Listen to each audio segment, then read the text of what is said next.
रोहन के दादाजी को गुंडों ने उसकी आंखों के सामने मार डाला था। ये देख हमेशा शांत रहने वाले रोहन का गुस्सा 7वें आसमान पर जा पहुंचा। उसके रोम रोम में जैसे एक ज्वालामुखी दहक उठा। वो जोर से चिल्लाया, दादाजी! और फिर पास रखी बड़ी सी अलमारी को उठाकर पूरी ताकत से गुंडों की ओर फेंक दिया। अलमारी 2 गुंडों से टकराई और दीवार को तोड़ती हुई बाहर सड़क पर जा गिरी। दोनों गुंडे ऑन द स्पॉट मर गए। 15 साल के दुबले पतले लड़के की इतनी ह्यूज पावर देख बाकी गुंडे हक्के बक्के रह गए। तभी 2 गुंडे रोहन की तरफ दौड़े। एक के हाथ में खंजर था तो दूसरे के पास तलवार।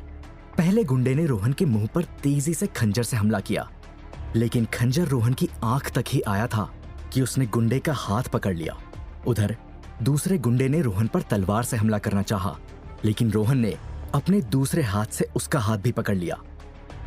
रोहन ने पहले गुंडे का हाथ 180 डिग्री पीछे की ओर मोड़ा और उसका खंजर उसी की आंख में गाड़ दिया। गुंडा दर्द से कराहता हुआ वहीं मर गया। फिर रोहन ने दूसरे गुंडे का हाथ इतनी जोर से खींचा कि वो धड़ से अलग हो गया।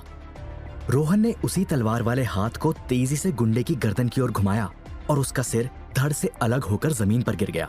दूसरा गुंडा भी ऑन द स्पॉट मर गया। ये नजारा देख बाकी बचे गुंडे डर से कांपने लगे। सभी 6 गुंडे रोहन पर ताबड़तोड़ गोलियां बरसाने लगे, लेकिन रोहन गोली लगने से पहले ही अचानक हवा में ऊपर उछला और छत पर लगे पंखे को उखाड़कर तेजी से स्पिन करते हुए गुंडों की ओर फेंका। इस पंखे ने एक ही वार में वहां खड़े 5 गुंडों के सिर धड़ से अलग कर दिए। अब सिर्फ गुंडों का लीडर बचा था। वो घुटनों के बल बैठकर जान की भीख मांगने लगा। प्लीज प्लीज मुझे छोड़ दो, मैं तो बस अपने बॉस का ऑर्डर फॉलो कर रहा था। कौन है तुम्हारा बॉस? रोहन ने गुस्से से पूछा। गुंडा बोला, हम में से किसी ने उसे आज तक नहीं देखा है। बस फोन पर ऑर्डर आते हैं और अकाउंट में पैसा। लेकिन हाँ, इतना पता है कि कोई आहूजा है जो सिंगापुर में रहता है। सिंगापुर। प्लीज मुझे जाने दो। गुंडे ने फिर हाथ जोड़कर रहम की भीख मांगी।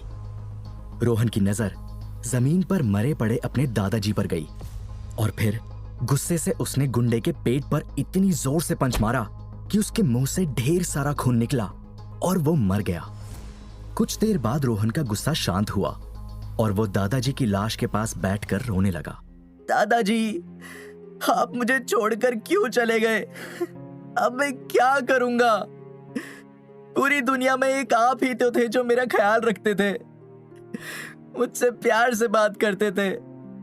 आपके बिना मेरा क्या अस्तित्व है? अब मेरे जीने का भी क्या मकसद है? इतना कहकर रोहन रोते रोते दादाजी की लाश के पास ही सो गया। अगली सुबह रोहन के घर के बाहर भीड़ लग गई। रोहन दादाजी की लाश के पास उदास होकर बैठा था। तभी लगभग 50 साल का एक मैरिड कपल रोते हुए अंदर आया। बाबूजी, बाबूजी, आप यूं अचानक कैसे चले गए? तुलसी नाम की महिला ने दादाजी के चरणों से लिपटकर कहा, हाँ बाबूजी, हम आपसे आखिरी बार मिल भी नहीं सके। मोहन नाम का शख्स रोते हुए बोला। तुलसी और मोहन दादाजी के वफादार नौकर हुआ करते थे, लेकिन दादाजी के बिजनेस लॉस के बाद उन्हें मजबूरी में दूसरे घर काम करने जाना पड़ा। लेकिन इसके बावजूद उनके दादाजी और रोहन से घर जैसे रिश्ते थे। रोहन बेटा, तुम ठीक हो ना? तुलसी ने रोहन के सिर पर हाथ रखते हुए कहा। रोहन ने कोई जवाब नहीं दिया। वो चुपचाप उदास होकर बैठा रहा। रोहन बेटा, तुम टेंशन मत लो, तुम्हारा ख्याल रखेंगे, मोहन ने रोहन को दिलासा देते हुए कहा। लेकिन इस पर भी रोहन ने कोई रिएक्ट नहीं किया। शाम को दादाजी का अंतिम संस्कार शुरू हुआ। रोहन दादाजी की चिता को आग लगाने आगे बढ़ा, लेकिन ऐसा करते हुए उसके हाथ कांप रहे थे। बेटा, तुम्हें यह करना ही होगा, मोहन ने रोहन के कांपते हुए हाथ को पकड़कर कहा। फाइनली रोहन ने दादाजी की चिता को आग लगा दी। कुछ दिन और बीत गए। दादाजी की मौत के बाद से रोहन ने अभी तक एक शब्द नहीं बोला था। वो बस गुमसुम और चुपचाप रहता था। दादाजी की 13वीं पर रोहन अपने कमरे में उदास बैठा था। उसके हाथ में दादाजी की तस्वीर थी जिसे वो बड़े प्यार से देख रहा था। तभी तुलसी खाने की थाली लेकर अंदर आई और रोहन के सिर को प्यार से सहलाते हुए बोली, बेटा, कब तक यूं ही उदास बैठे रहोगे? तुम ना किसी से कुछ बोल रहे हो और ना ही ठीक से खा पी रहे हो। चलो कुछ तो खा लो। रोहन ने इस बार भी कुछ रिएक्ट नहीं किया। वो बस दादाजी की तस्वीर को निहारते रहा। रोहन की यह हालत देख तुलसी को उस पर बहुत दया आई। वो उदास हो गई। फिर उसने आंख बंद कर कुछ सोचा और गहरी सांस लेते हुए बोली, रोहन बेटा, मुझे तुमसे कुछ जरूरी बात करनी है। आज मैं तुम्हें एक ऐसा राज बताने जा रही हूं जिससे तुम अब तक अनजान थे। तुम्हारे दादाजी इस दुनिया में नहीं हैं और किसी को तो तुम्हें सच्चाई बतानी ही होगी। दरअसल दादाजी को तुम एक आइलैंड पर मिले थे। क्या? आप ये क्या कह रही हैं? फाइनली रोहन ने इतने दिनों में पहली बार कुछ बोला। तुलसी ने रोहन का हाथ अपने हाथ पर रखा और कहा, हाँ रोहन, यही सच्चाई है।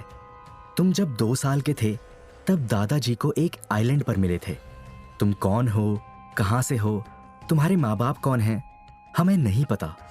लेकिन उस आइलैंड पर दादाजी को एक टूटी शिप मिली थी। शायद तुम उसी से आए थे। शिप पर सिंगापुर लिखा हुआ था, तो शायद तुम्हारी जड़ें सिंगापुर से जुड़ी हैं। सिंगापुर? तो क्या मैं सिंगापुर से आया हूं? और मेरे मम्मी पापा, उनका क्या? क्या वो अभी भी सिंगापुर में होंगे, मेरा इंतजार कर रहे होंगे?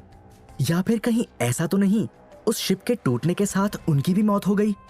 रोहन के मन में एक साथ कई सवाल घूमने लगे। मैं नहीं जानती रोहन बेटा। दादाजी ने मुझे जितना बताया था उतना ही मैं तुम्हें बता रही हूँ। और हाँ, एक लॉकेट भी है जो दादाजी को तुम्हारे पास मिला था। तुलसी ने ब्लू स्टोन वाला लॉकेट रोहन के हाथ में देते हुए कहा। इस लॉकेट पर लगा स्टोन बेहद यूनिक था। रोहन ने आज से पहले कभी ऐसी चीज नहीं देखी थी।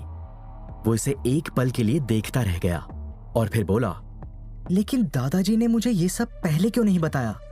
इतने सालों तक इतना बड़ा राज छुपा कर रखा, आखिर क्यों? इस पर तुलसी बोली, दादाजी नहीं चाहते थे कि तुम खुद को पराया फील करो। वो तुम्हें दुनिया में सबसे ज्यादा प्यार करते थे, तुम्हें हमेशा खुश देखना चाहते थे, इसलिए वो ये सब बातें कर तुम्हें टेंशन नहीं देना चाहते थे। रोहन ये सारी बातें बड़े ध्यान से सुन रहा था। इस दौरान उसके दिमाग में सिंगापुर शब्द बार बार घूम रहा था। तभी उसे अचानक याद आया कि दादाजी को जो गुंडे मारने आए थे वो भी कह रहे थे कि उनका बॉस सिंगापुर में रहता है। उसके कहने पर ही उन्होंने दादाजी को मारा। ये सब सोचते हुए रोहन ने दादाजी की तस्वीर की ओर देखा और खुद से कहा, लगता है मुझे मेरे सारे सवालों के जवाब सिंगापुर में ही मिलेंगे। मैं सिंगापुर जाऊंगा, अपने मम्मी पापा को ढूंढूंगा, दादाजी की मौत का बदला भी लूंगा। 3 साल और बीत गए। अब रोहन 18 साल का हो गया। इन 3 सालों में उसने छोटे मोटे काम कर कुछ पैसे जमा किए ताकि सिंगापुर का टिकट खरीद सके। आज वो दिन है जब रोहन फ्लाइट से सिंगापुर पहुंचा है। लेकिन सिंगापुर में उसे कहां जाना है, कैसे अपने माँ बाप और दादाजी के कातिल को ढूंढना है, इसका उसके पास कोई क्लू नहीं है। पर फिलहाल तो रोहन के पेट में चूहे कूद रहे हैं और खाने की तलाश में वो एक छोटे से रेस्टोरेंट में जाता है। रेस्टोरेंट के अंदर एंटर करते ही रोहन के पैरों तले जमीन खिसक जाती है। काउंटर पर उसे एक 60 साल का बूढ़ा आदमी नजर आता है, जिसे देखते ही उसके मुंह से निकल पड़ता है, दादाजी। लेकिन जब वह बूढ़ा आदमी पलटता है तो कोई और निकलता है। हालांकि वो काफी हद तक रोहन को उसके दादाजी की याद दिलाता है। क्या खाओगे यंग मैन? उस बूढ़े आदमी ने रोहन से पूछा। जो भी आपके यहाँ सबसे सस्ता हो, रोहन ने जवाब दिया। सबसे सस्ता तो ये बर्गर है जो $3 का है, बूढ़े आदमी ने कहा। यह सुन रोहन अपनी जेब से पर्स निकालकर देखने लगा, लेकिन उसमें उसे सिर्फ $1 ही मिले। उसने अपनी सारी सेविंग्स सिंगापुर के टिकट पर खर्च कर दी थी, इसलिए उसके पास अब कुछ नहीं बचा था। पर्स में $1 देख रोहन वहां से जाने लगा। रुको, कहां जा रहे हो? पैसे नहीं है तो कोई बात नहीं, मेरे रेस्टोरेंट से कोई भूखा नहीं जाता है। तुम्हें जितना खाना है, जो खाना है खा लो, बूढ़े आदमी ने मुस्कुराते हुए कहा। यह सुन रोहन के चेहरे पर मुस्कान आ गई। इस बूढ़े आदमी के बोलने का अंदाज उसे अपने दादाजी की याद दिला रहा था। उसने धन्यवाद कहते हुए अपनी पसंद का खाना लिया और टेबल पर जाकर खाने लगा। तभी अचानक वहां कुछ गुंडे आए और उस बूढ़े आदमी को पकड़कर धमकाने लगे। साले बुड्ढे, तुझे बोला था ना इस रेस्टोरेंट का किराया टाइम पर दे देना। पूरे 3 महीने का रेंट तूने नहीं दिया है। लगता है आज तेरा ये रेस्टोरेंट बंद करना ही पड़ेगा। ये कहकर गुंडे रेस्टोरेंट में रखा सामान बाहर फेंकने लगे। नहीं नहीं, ऐसा मत करो प्लीज, मैं सारा किराया दे दूंगा। मेरा पोता बीमार हो गया है, इसीलिए उसके इलाज में सारे पैसे चले गए। बस मुझे थोड़ा और टाइम दे दो। बूढ़े आदमी ने विनती करते हुए कहा। देखो कौन टाइम की बात कर रहा है, जिसके दोनों पैर कब्र में लटके हैं। चल भाग यहां से।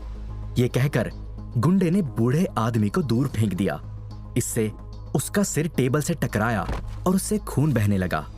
जब रोहन ने यह नजारा देखा तो उसे अपने दादाजी की याद आ गई। कैसे गुंडे उन्हें भी परेशान करते थे और फिर उनकी जान चली गई। रोहन अचानक अपनी कुर्सी से उठा और महज 10 सेकंड में सभी गुंडों को पंच मारकर बेहोश कर दिया। उसकी बिजली से तेज रफ्तार देख जमीन पर घायल पड़ा बूढ़ा आदमी हैरान रह गया। रोहन ने बूढ़े आदमी को उठाया और उसका खून पोंछते हुए कहा, टेंशन मत लीजिए, अब आपको कोई तंग नहीं करेगा। इतना कहकर रोहन वहां से जाने लगा। सुनो बेटा, बूढ़े आदमी ने उसे रोका। तुम्हारी फाइटिंग स्किल्स बहुत अच्छी हैं। मेरे दोस्त की एक सिक्योरिटी कंपनी है, तुम चाहो तो मैं वहां तुम्हारी जॉब लगवा सकता हूं। मैं जानता हूं तुम्हारे पास पैसे नहीं हैं, शायद इसी बहाने तुम्हारा एहसान चुका सकूं। ये सुन रोहन ने कुछ देर इस बारे में सोचा। उसने इस जॉब ऑफर के लिए हाँ बोल दिया। अगले दिन से ही रोहन ने रॉयल प्रोटेक्टर्स नाम की सिक्योरिटी कंपनी ज्वाइन कर ली। यहां उसकी मेहनत और ताकत ने उसे कुछ ही महीनों में रॉयल प्रोटेक्टर्स का टॉप का बॉडीगार्ड बना दिया। दुश्मन चाहे कितना भी बड़ा हो, कितनी भी बड़ी तादाद में हो, रोहन उसे कुछ ही मिनटों में ठिकाने लगा देता था। सिंगापुर में जब भी किसी को पर्सनल सिक्योरिटी चाहिए होती तो रोहन सबसे ज्यादा डिमांड में रहता, क्योंकि वो जानते थे कि रोहन जब तक उनके साथ खड़ा है कोई उनका बाल भी बांका नहीं कर सकता। रोहन इसी तरह सिक्योरिटी की दुनिया में नाम कमाता गया और धीरे धीरे 2 साल बीत गए। अब 20 साल के रोहन ने सिंगापुर में अपनी खुद की एक सिक्योरिटी कंपनी खोल ली। उसने कंपनी को नाम दिया द अल्टीमेट प्रोटेक्टर। रोहन की ये सिक्योरिटी कंपनी ज्यादातर सिंगापुर के टॉप क्लास और हाई प्रोफाइल के लोगों को प्रोटेक्ट करती थी। इसके चार्जेस भी काफी हाई होते हैं, जिसके चलते रोहन की गिनती सिंगापुर के सबसे अमीर लोगों में होने लगी। रोहन की जिंदगी में सब कुछ परफेक्ट चल रहा था। महज 2 सालों में उसके पास पैसा और शोहरत सब कुछ आ गया था, लेकिन इसके बावजूद उसका मन हमेशा बेचैन रहता था, क्योंकि उसकी लाइफ का मकसद अभी भी अधूरा था। वो अभी भी खुद की रियल आइडेंटिटी तलाश रहा था। उसके माँ बाप कौन थे, इसे लेकर उसे अभी भी कोई सुराग नहीं मिला था। और उसके दादाजी, वो उनकी मौत का बदला भी लेना चाहता था, लेकिन जिसने उन्हें मरवाया था उसका भी कोई क्लू रोहन के पास नहीं था। एक दिन वो इस सब के बारे में सोच ही रहा था कि उसके फोन पर एक कॉल आया। हेलो, द अल्टीमेट प्रोटेक्टर, बोलिए मैं आपकी किस तरह से सहायता कर सकता हूं? रोहन ने कहा। इस पर कॉल पर मौजूद शख्स बोला, मैं सिंगापुर के फेमस बिजनेसमैन गिरीश आहूजा का असिस्टेंट बोल रहा हूं।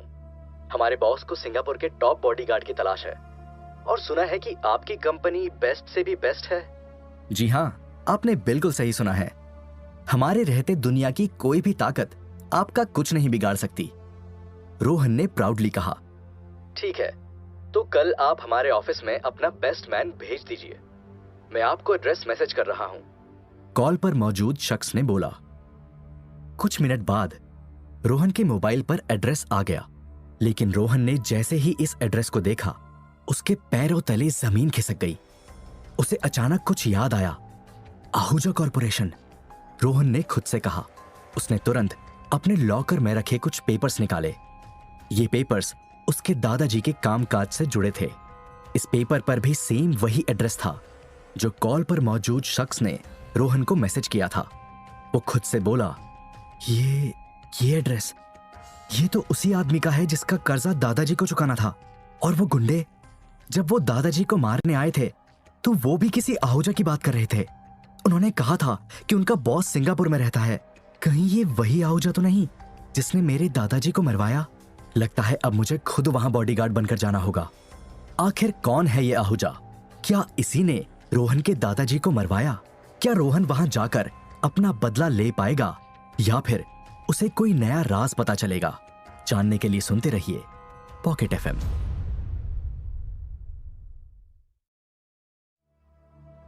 रोहन के पास आहूजा कॉरपोरेशन से सिक्योरिटी सर्विस के लिए कॉल आया था।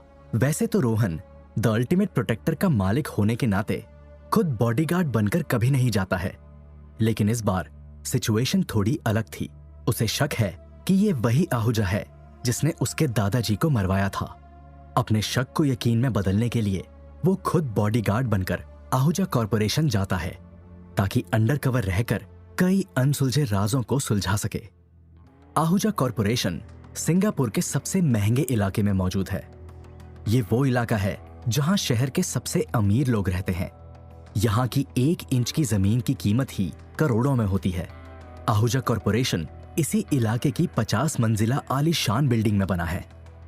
रोहन जैसे ही इस बिल्डिंग के गेट पर आया, उसे 2 सिक्योरिटी गार्ड्स ने रोक लिया और पूछा, रुको, कहां जाना है? किससे काम है? मैं द अल्टीमेट प्रोटेक्टर से आया हूं। आहूजा कॉरपोरेशन का कॉल आया था, उन्हें बॉडीगार्ड चाहिए। रोहन ने कहा। ये सुन सिक्योरिटी गार्ड ने रोहन को वेटिंग रूम में बैठा दिया और फोन पर किसी से कुछ कहने लगा। कुछ देर बाद 2 और सिक्योरिटी गार्ड आए। उन्होंने ऊपर से नीचे तक रोहन की तलाशी ली और बोले, सब ठीक है, चलो हमारे साथ। फिर वो दोनों रोहन को लिफ्ट में ले गए और 50वीं मंजिल का बटन दबा दिया। तो ये आहूजा कॉरपोरेशन आखिर करता क्या है? रोहन ने जानकारी निकालने के लिए सिक्योरिटी गार्ड से कैजुअली पूछा, लेकिन सिक्योरिटी गार्ड ने उसे इग्नोर किया और कोई जवाब नहीं दिया। अरे बताओ भी यार, अभी तो 50वीं मंजिल बहुत दूर है, मैं बोर हो रहा हूं। रोहन जोर देकर बोला, चुपचाप खड़े रहो, तुम यहां जिस काम के लिए आए हो उस पर ध्यान दो। एक सिक्योरिटी गार्ड रूड टोन में बोला। जल्द ही लिफ्ट 50वीं मंजिल पर पहुंच गई। दोनों गार्ड ने रोहन को एक वेटिंग एरिया में बैठाया। रोहन की नजर सामने डेस्क पर बैठी एक बेहद खूबसूरत रिसेप्शनिस्ट पर पड़ी। करीब 20 साल की इस रिसेप्शनिस्ट को देख ऐसा लग रहा था जैसे वो कोई सुपर मॉडल हो। और कितना टाइम लगेगा? रोहन ने लैपटॉप पर काम कर रही रिसेप्शनिस्ट से पूछा। अभी मिस्टर आहूजा बिजी हैं, जब फ्री होंगे आपको बुला लेंगे। रिसेप्शनिस्ट ने बिना रोहन की तरफ देखे जवाब दिया और अपने लैपटॉप में काम करती रही। आधा घंटा बीत गया। रोहन और टाइम वेस्ट नहीं करना चाहता था। वो आहूजा कॉरपोरेशन के बारे में ज्यादा से ज्यादा इंफॉर्मेशन निकालना चाहता था। वो अपने सोफे से उठा और रिसेप्शनिस्ट के पास जाकर बोला, आप बुरा ना मानो तो एक बात बोलूं, आपकी जो लिपस्टिक है वो आपके ऊपर काफी जच रही है। सोच रहा हूं अपनी गर्लफ्रेंड को भी यही गिफ्ट करूं। कौन सा ब्रांड है? ये सुन रिसेप्शनिस्ट पहले शर्माई और फिर खुश होकर बोली, शुक्र है किसी ने तो नोटिस किया। ये सिंगापुर के top brand glow and shine की लिपस्टिक है। एक लिपस्टिक ही 50,000 की आती है। वाओ, 50,000! लगता है आहूजा कॉरपोरेशन आपको काफी तगड़ी सैलरी दे रहा है। रोहन ने कहा, यस, इंडस्ट्री में बेस्ट। रिसेप्शनिस्ट बोली, वैसे ये आहूजा कॉरपोरेशन करता क्या है? रोहन ने पूछा। वेल, आहूजा कॉरपोरेशन के कई मल्टी बिजनेसेस हैं। Real estate, weapon production, finance, shipping company, import export, etcetera etcetera. Receptionist ने कहा, इंपोर्ट एक्सपोर्ट? फिर तो आप लोग अपने कंसाइनमेंट मुंबई भी शिफ्ट करते होंगे। रोहन ने और जानकारी निकालनी चाहिए, लेकिन तभी रिसेप्शनिस्ट का फोन बजा। जी सर, ओके सर। रिसेप्शनिस्ट ने फोन पर जवाब दिया। फिर रोहन से बोली, आप अंदर जा सकते हैं, मिस्टर आहूजा अब आपसे मिलेंगे। ये सुन रोहन आहूजा के प्राइवेट केबिन में जाने लगा। इस केबिन के गेट पर सुनहरे अक्षरों में लिखा था, गिरीश आहूजा। रोहन ने जैसे ही केबिन का दरवाजा खोला तो देखा कि पूरा रूम धुएं से भरा हुआ है। टेबल और सोफे पर कुछ एशट्रे रखी हैं, जिसमें कई जली हुई सिगार के टुकड़े पड़े हैं। रोहन धीरे धीरे कमरे को निहारते हुए अंदर गया और सोफे के पास खड़ा हो गया। बैठ जाओ। रोहन को पीछे से आवाज आई जब वो पलटा तो उसने देखा कि एक 55 साल का मोटा आदमी हाथ में सिगार लिए खड़ा है। सूट बूट पहने इस शख्स का पेट कुछ ज्यादा ही बाहर आ रहा था। उसके गले में डायमंड के लॉकेट वाली एक मोटी सोने की चेन थी। वहीं हाथ में भी सोने का ब्रेसलेट और महंगी घड़ी चमक रही थी। मिस्टर आहूजा? रोहन ने पूछा। Yes, I am mister Ahuja. कोई शक? इतना कहकर आहूजा जोर जोर से हंसने लगा। आहूजा अपनी सिगार लेकर सोफे पर बैठ गया। उसने रोहन को भी अपने सामने रखे सोफे पर बैठने का इशारा किया। आहूजा ने अपनी आधी जल चुकी सिगार को एस्ट्रे में डाला और दूसरी सिगार जलाते हुए रोहन को भी एक सिगार ऑफर की। पियोगे? नहीं, मैं स्मोकिंग नहीं करता, रोहन ने जवाब दिया। गुड, मेरी बेटी को भी स्मोकिंग करने वाले पसंद नहीं। आहूजा की ये बात सुन रोहन थोड़ा कंफ्यूज हुआ। वो सीधा पॉइंट पर आया और बोला, तो बताइए सर, कब से प्रोटेक्ट करना है आपको? ये सुन आहूजा जोर जोर से हंसने लगा। मैं सिंगापुर की सबसे सिक्योर बिल्डिंग में रहता हूं। 24 घंटे कई गार्ड्स यहां तैनात रहते हैं। मुझे प्रोटेक्शन की जरूरत नहीं, आहूजा ने कहा। यह सुनकर रोहन थोड़ा कंफ्यूज हुआ, क्योंकि वो तो आहूजा का बॉडीगार्ड बनकर उस पर नजर रखने आया था। तो फिर आपने मुझे क्यों बुलाया? रोहन ने पूछा। आहूजा ने सिगार का एक गहरा कश लिया और सीरियस होकर बोला, मेरी बेटी, उसे प्रोटेक्शन की जरूरत है। मेरे कुछ दुश्मन हैं जो मेरे पीछे पड़े हैं, लेकिन अब उनकी नजर मेरे परिवार पर भी है और मेरी इकलौती बेटी ही मेरा पूरा परिवार है। मैं उसे कुछ नहीं होने दे सकता, इसलिए मुझे सिंगापुर का बेस्ट बॉडीगार्ड चाहिए था और इसलिए ही तुम यहां पर हो। आहूजा की ये बात सुनकर रोहन गहरी सोच में पड़ गया। वो यहां आहूजा के लालच में आया था, लेकिन अब उसकी बेटी बीच में आ गई। आहूजा के दुश्मनों की बात सुनकर रोहन को शक हुआ कि आहूजा जरूर कुछ इल्लीगल काम करता होगा। उसके पास अब कोई ऑप्शन नहीं था। यदि उसे आहूजा के बारे में और इंफॉर्मेशन निकालनी है तो उसे उसकी बेटी को प्रोटेक्ट करना ही होगा। शायद वो उसकी बेटी से ही कुछ काम की जानकारी निकलवा ले। रोहन ये सब सोच ही रहा था कि आहूजा बोल पड़ा। किस सोच में डूब गए यंग मैन? कुछ नहीं सर, आप बताइए, कब से काम शुरू करना है? रोहन ने कहा, अभी से। मेरे दुश्मनों का कोई भरोसा नहीं, इसलिए तुम फौरन मेरी बेटी के पास जाओ, उसे प्रोटेक्ट करो। 24 घंटे उसके साथ साए की तरह रहो। मेरी असिस्टेंट तुम्हें एड्रेस दे देगी। इतना कहकर आहूजा अपने मोबाइल में बिजी हो गया। रोहन जैसे ही आहूजा के केबिन से बाहर निकला, रिसेप्शनिस्ट ने उसे एक कार्ड दिया जिस पर आहूजा की बेटी का नाम और एड्रेस लिखा था, रिया आहूजा। रोहन ने कार्ड पर लिखा नाम पढ़ते हुए कहा। शाम को रोहन रिया के आलीशान बंगले में पहुंचता है। ये बंगला दिखने में बहुत खूबसूरत और बड़ा है। मेन गेट पर गार्ड से चेकिंग करवाने के बाद रोहन बंगले के अंदर घुसता है। रोहन को यहाँ एक बड़ा सा गार्डन और स्विमिंग पूल भी दिखता है। तभी रोहन की नजर पेड़ पौधों की छटाई कर रहे एक 65 साल के बूढ़े आदमी पर पड़ती है। दद्दू, रिया मेम साहब अंदर मिलेंगी क्या? रोहन ने कहा। बूढ़े आदमी ने रोहन को ऊपर से नीचे तक एक पल के लिए देखा और बिना कुछ कहे फिर से पौधों की छटाई में लग गया। रोहन को यह बड़ा अजीब लगा। कहिए, आपको क्या काम है? एक 35 साल की महिला ने पीछे से आवाज लगाई। जी, मुझे मिस्टर आहूजा ने भेजा है। मैं आज से उनका बॉडीगार्ड हूं, रोहन ने कहा। ठीक है, मेरे पीछे आइए, महिला ने कहा। महिला रोहन को बंगले के अंदर ले गई और हॉल में रखे बड़े से सोफे पर बैठा दिया। फिर महिला हॉल से लगे हुए एक कमरे में चली गई। रोहन हॉल में बैठे हुए वहां की खूबसूरत इंटीरियर को निहार रहा था। तभी उसे कमरे से एक लड़की की चिल्लाने की आवाज आई। क्या बॉडीगार्ड? वो भी 24 घंटे के लिए? दिमाग खराब हो गया क्या बुढ़े का? मेरी अपनी कोई प्राइवेसी है या नहीं? कब तक वो मेरी लाइफ कंट्रोल करेगा? I hate him. इतना कहते हुए एक लड़की गुस्से से तिलमिलाते हुए कमरे से बाहर आई और बोली, कहां है वो बॉडीगार्ड का बच्चा? फिर अचानक उसकी नजर सोफे पर बैठे रोहन पर पड़ी। उसने रोहन को एक पल के लिए ऊपर से नीचे तक घूर के देखा और फिर बोली, तो तुमको मेरे बाप ने भेजा है? ये लड़की गिरीश आहूजा की बेटी रिया थी। रिया 19 साल की बेहद खूबसूरत लड़की थी। उसकी स्किन दूध सी सफेद थी। उसके काले स्ट्रेट बाल कंधे तक आ रहे थे। उसने डेनिम का ब्लू शॉर्ट और रेड कलर का क्रॉप टॉप पहना था। वो पहले ही लगभग 6 फुट की थी, लेकिन फिर भी उसने पैरों में हाई सैंडल पहन रखी थी। इससे वो बेहद लंबी, स्लिम और अट्रैक्टिव लग रही थी। वो इतनी अच्छी लग रही थी कि रोहन भी एक पल के लिए उसमें खो गया। घूर क्या रहे हो? तुमसे बात कर रही हूं। क्या तुमको मेरे बाप ने भेजा है? रिया ने रोहन से गुस्से में कहा। यस, आई एम रोहन, और आज से मैं तुम्हारा बॉडीगार्ड हूं। रोहन ने हैंडशेक के लिए रिया की ओर हाथ बढ़ाया। ठीक है, अभी से इतने फ्रेंडली होने की जरूरत नहीं है। रिया ने बिना हाथ मिलाए रूडली कहा। मालती, इसे रामू काका के बगल वाला कमरा दे दो। रिया ने अपनी नौकरानी से कहा। जी मेम साहब।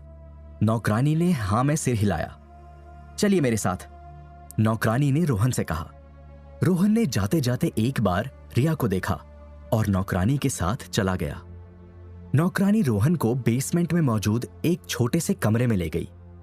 यह कमरा इतना छोटा था कि शुरू होते ही खत्म हो जाता था। कमरे में बस एक बिस्तर और पंखे के अलावा कुछ नहीं था। रोहन के घर सर्वेंट के कमरे भी किसी 5 स्टार होटल से कम नहीं होते थे, लेकिन यहां उसे एक छोटे से कमरे में अगले कई दिन काटने थे। लेकिन रोहन के लिए अभी अपनी लग्जरी लाइफ से ज्यादा अपना मकसद पूरा करना जरूरी था, और अभी वो उसके बहुत करीब है। इसलिए वो रिया की बदतमीजी से लेकर नौकरों के कमरे में रहने तक सब कुछ सहन करने को तैयार था। रोहन उस छोटे से कमरे के छोटे से बेड पर लेट गया। उसके दिमाग में आहूजा, रिया, दादाजी समेत कई चीजें चल रही थी। ये सोचते सोचते जल्द उसकी आंख लग गई। अगले दिन रोहन सुबह 6 बजे ही उठ गया और 7 बजे तक रेडी होकर रिया के कमरे के बाहर खड़े होकर वेट करने लगा। करीब 8:30 बजे रिया कमरे से बाहर आई। इस बार वो कल के पार्टी लुक की बजाय प्रोफेशनल लुक में दिखी। उसने ग्रे रंग का कोट पैंट पहना था। इसमें वो काफी स्मार्ट लग रही थी। रूम से बाहर निकलते ही वो रोहन को सामने बैठा देख चौंक गई। उसे उम्मीद नहीं थी कि रोहन उसे यहां इस समय मिलेगा। गुड मॉर्निंग मिस रिया, रोहन ने कहा। रिया ने रोहन की तरफ चिढ़कर देखा और उसे इग्नोर करते हुए जल्दबाजी में बाहर जाने लगी। रोहन भी उसके पीछे चल पड़ा। बाहर निकलते ही रिया ने अपनी ऑडी कार का गेट खोला और ड्राइवर सीट पर बैठ गई। वो गाड़ी स्टार्ट करने ही वाली थी कि रोहन भी कार की दूसरी तरफ का गेट खोलकर रिया के बगल वाली सीट पर बैठ गया। तुम कहां घुसे चले आ रहे हो? रिया ने गुस्से से कहा। जहां जहां आप जाएंगी वहां वहां मैं आऊंगा।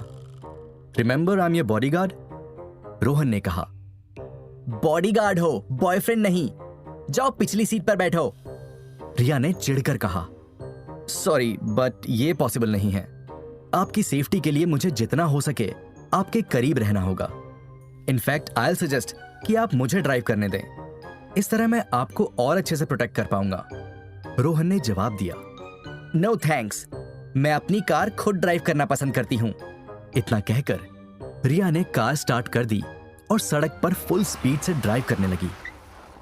गाड़ी थोड़ी स्लो चलाइए मिस रिया, रोहन ने कहा। क्यों, डर लग रहा है? रिया ने मजाक उड़ाते हुए कहा और रफ्तार बढ़ा दी। बात डर की नहीं, सेफ्टी की है। इस इलाके में हाई स्पीड पर ड्राइव करना सेफ नहीं है, एक्सीडेंट हो सकता है, रोहन बोला। मैं मरने से नहीं डरती, तुम डरते हो तो मैं कार रोक देती हूं, उधर जाओ, रिया ने कहा। वैसे हम जा कहां रहे हैं? रोहन ने माहौल को ठंडा करने के लिए टॉपिक चेंज किया। तुम मेरे बॉडीगार्ड हो, जासूस नहीं। जब पहुंचेंगे तब पता चल जाएगा। मेरी पर्सनल लाइफ में ज्यादा घुसने की कोशिश मत करो, रिया ने गुस्से से कहा। Miss Riya, I don't care about your personal life, लेकिन आपकी सेफ्टी के लिए मेरा यह जानना जरूरी है कि आप कहां जा रही हैं, किससे मिल रही हैं और क्या कर रही हैं, रोहन ने कहा। यह सुन रिया को और गुस्सा आया। उसने कार की स्टीयरिंग पर जोर से मारा और बोली, आई डोंट बिलीव इट, मेरे बाप ने मेरे प्राइवेसी की बैंड बजा दी। आखिर क्या जरूरत थी उन्हें मेरे पीछे बॉडीगार्ड लगाने की? आपके पापा कह रहे थे कि कुछ दुश्मन उनके पीछे पड़े हैं, उनसे आपको भी खतरा हो सकता है। क्या आप जानती हैं कौन है आपके पापा के दुश्मन? रोहन ने रिया से बातों बातों में इंफॉर्मेशन निकालनी चाहिए। रिया कुछ बोलती उसके पहले अचानक से एक कार तेजी से आई और रिया की कार को टक्कर मार दी। ये टक्कर इतनी जोरदार थी कि कार 2 बार पलटी और कुछ दूरी पर खड़े एक पेड़ से टकराकर रुक गई। कौन था वो जिसने रिया की कार को टक्कर मारी? क्या इस एक्सीडेंट में रिया और रोहन मर जाएंगे या फिर कोई नया राज सामने आएगा? जानने के लिए सुनते रहिए पॉकेट एफएम।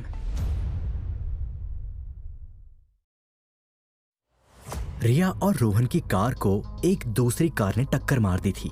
ये टक्कर इतनी जोरदार थी कि कार 2 बार पलटी खाकर सीधी हुई और कुछ दूर पर खड़े एक पेड़ से टकराकर रुक गई। सौभाग्य से रिया या रोहन किसी को भी कोई गंभीर चोट नहीं आई, लेकिन इस टक्कर ने रिया का दिमाग खराब कर दिया। वो गुस्से से तिलमिलाती हुई कार से निकली। उसने देखा कि कार को काफी नुकसान हुआ है। उसके इंजन से धुआं निकल रहा है और एक टायर भी पंक्चर हो गया है। ये देख उसका गुस्सा और बढ़ गया। वो तेजी से उस कार के पास गई जिसने उसकी कार को टक्कर मारी थी। अंधा है क्या? देखकर नहीं चल सकते? मेरी फेवरेट कार को तूने भंगार बना दिया। रिया ने कार में बैठे शख्स पर बरसते हुए कहा। तभी कार में से सूट बूट पहना एक हट्टा कट्टा बॉडी बिल्डर टाइप शख्स बाहर आया। उसने रिया को घूर कर देखा और कहा, अंधी तो तू है जो तुझे इतनी बड़ी कार भी दिखाई नहीं दी, और वैसे भी तेरी कार की स्पीड बहुत तेज थी।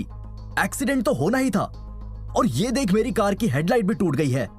इसकी भरपाई कौन करेगा? लो, उल्टा चोर कोतवाल को डांटे। तेरी तो। ये कहकर रिया ने उस शख्स को धक्का दिया। रिया की इस हरकत से वो शख्स गुस्से से आग बबूला हो गया। बहुत तेज चल रही है तू, रुक तुझे बताता हूं। इतना कहकर शख्स ने अपने पॉकेट से बंदूक निकाल ली और रिया के ऊपर तान दी।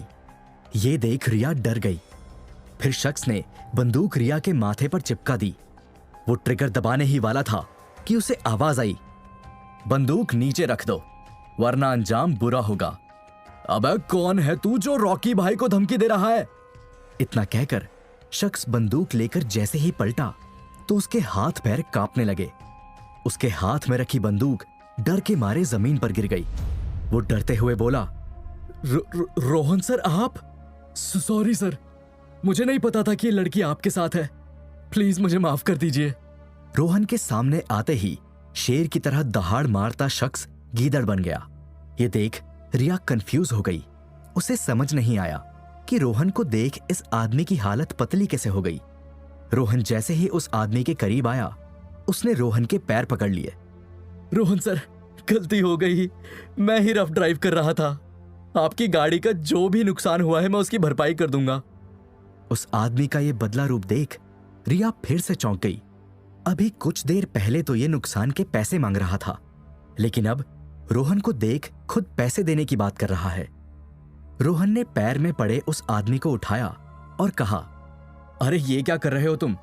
लगता है तुम्हें कोई गलतफहमी हुई है। मैं वो नहीं जो तुम समझ रहे हो। तुम उठो और जाओ यहां से। अरे ऐसे कैसे कोई बात नहीं, मुझे लेट हो रहा है, अब हम कैसे जाएंगे? रिया ने रोहन को फटकार लगाते हुए कहा। आप हमारी गाड़ी ले जाइए रोहन सर, उस आदमी ने गाड़ी की चाबी देते हुए कहा। यह देख रिया को एक और झटका लगा।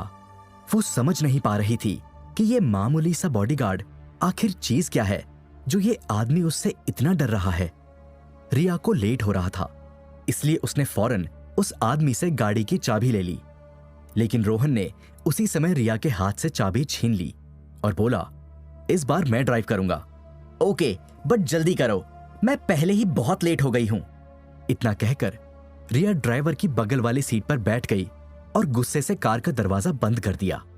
रोहन भी ड्राइवर सीट पर बैठा और कार ड्राइव करने लगा। अब तो बता दो हमें जाना कहां है? रोहन ने कहा। पहले तुम बताओ, वो आदमी तुम्हें देख इतना डर क्यों रहा था? रिया ने पूछा। इस मैटर से तुम्हारा कोई लेना देना नहीं है, रोहन ने जवाब दिया। खुद तो मेरे बारे में खोद खोद कर सब पूछते हो, लेकिन अपने बारे में कुछ नहीं बताते। रिया ने चिढ़कर कहा, मैं तुम्हारा बॉडीगार्ड हूं, तुम मेरी बॉडीगार्ड नहीं। मेरा सब कुछ जानना जरूरी है, रोहन ने कहा। यह सुन रिया और भी चिढ़ गई। उसने अपनी दोनों मुट्ठियों को कसकर दबाया और अपने गुस्से को कंट्रोल किया। फिर गहरी सांस लेकर बोली, ओके लिसन, अब मैं तुम्हारे साथ फंस गई हूं और हमें अगले कई दिन तक साथ रहना है, तो मेरे कुछ रूल्स हैं जो तुम्हें फॉलो करने होंगे। ठीक है, तुम बोलो, मैं सुन रहा हूं, लेकिन किस रूल को फॉलो करना है और किसे नहीं, इसका फाइनल डिसीजन मैं लूंगा, रोहन ने कहा। यह सुन रिया ने भौहें सिकोड़ते हुए मुंह बनाया और बोली, पहला रूल, मैं कहां जाती हूं, क्या करती हूं, किससे मिलती हूं, इसकी जानकारी तुम मेरे बाप को नहीं दोगे। मेरी अपनी एक प्राइवेट लाइफ है और तुम मेरी प्राइवेसी की रिस्पेक्ट करोगे। ठीक है, बट यदि तुम किसी बड़ी मुसीबत में फंसी या तुम्हारे साथ कोई हादसा हुआ तो मुझे मिस्टर आहूजा को बताना होगा, रोहन ने कहा। दूसरा रूल, मैं तुम्हें जो ऑर्डर दूं वो तुम्हें फॉलो करना होगा, रिया ने कहा। अगेन, ये डिपेंड करता है कि तुम्हारा ऑर्डर क्या है। एज लॉन्ग एज तुम्हारे ऑर्डर से तुम्हें या किसी दूसरे को कोई मेजर नुकसान नहीं पहुंचता, मैं उसे फॉलो करूंगा, रोहन ने कहा। रिया ने अपनी बात जारी रखते हुए आगे कहा, तीसरा रूल, तुम जो 24 घंटे मुझसे फेविकॉल की तरह चिपके रहते हो ना, ये बंद करो। थोड़ा डिस्टेंस मेंटेन करके रखो, वरना लोग समझेंगे तुम मेरे बॉडीगार्ड नहीं बॉयफ्रेंड हो। मेरा डिस्टेंस आपकी लोकेशन और सिचुएशन पर डिपेंड करता है। जब मुझे लगेगा कि आप सेफ हैं तो मैं दूर रहूंगा, और जब खतरा महसूस होगा तो मैं पास आ जाऊंगा, लेकिन तुम ज्यादा देर तक मेरी नजरों से गायब नहीं हो सकती। मुझे तुम्हारे पल पल की अपडेट चाहिए। रोहन की ये बात सुन रिया ने डिसअपॉइंटमेंट में अपना सिर हिलाया, जैसे इस आदमी का कुछ नहीं हो सकता। ठीक है, मुझे अपना फोन दो, रिया ने कहा। क्यों? रोहन बोला। अरे दो तो, रिया ने जोर दिया। रोहन ने अपना फोन रिया को दे दिया।